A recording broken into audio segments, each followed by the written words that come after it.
Ryan, may impormasyon ba ang DOJ kung saan naroon itong si Dalia sa ngayon?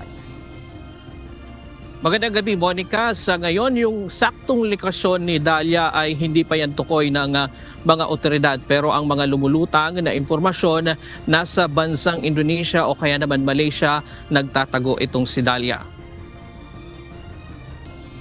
Aalamin ng Department of Justice ang posibleng lokasyon ngayon ni Dalia Guerrero Pastor, ang asawa ng pinaslang na si Pinoy car race champ Enzo Pastor. Ayon sa DOJ, may impormasyon na nagtatago sa Indonesia o kaya sa Malaysia itong si Dalia Pastor.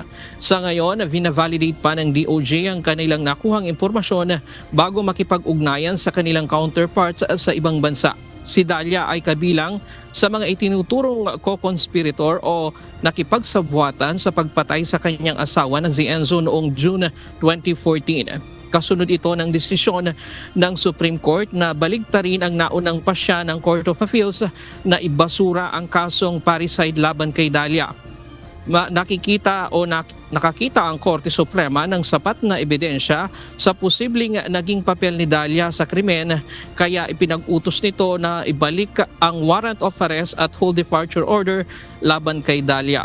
Pero 2015 pa sinasabing umalis sa bansa si Dalia para magtago at pinaniniwalaang nasa bansang Indonesia o kaya ay sa Malaysia ito.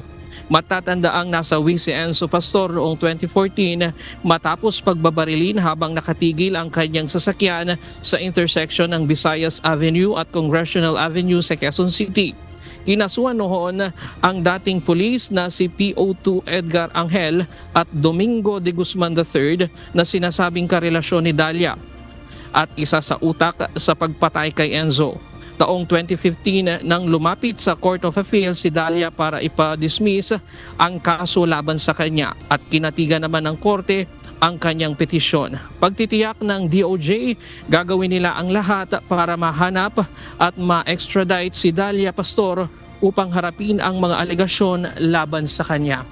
Kahapon ay nakipag-usap itong mga magulang ni Enzo Pastor kay Secretary of Justice Crispin Remulla at pangunahing kahilingan nga nila ay mapauwi dito sa bansa itong si Dalia at papanagutin sa kanyang mga kasong kinakaharap. Pagtitiyak naman ng DOJ, Monica, na na-preserve yung mga ebidensya kahit na 10 taon na ang nagdaan mula ng patayin itong si Enzo Pastor. At yan muna ang latest mula dito sa Maynila. Balik sa iyo, Monica. Maraming salamat, Ryan Lacanlale.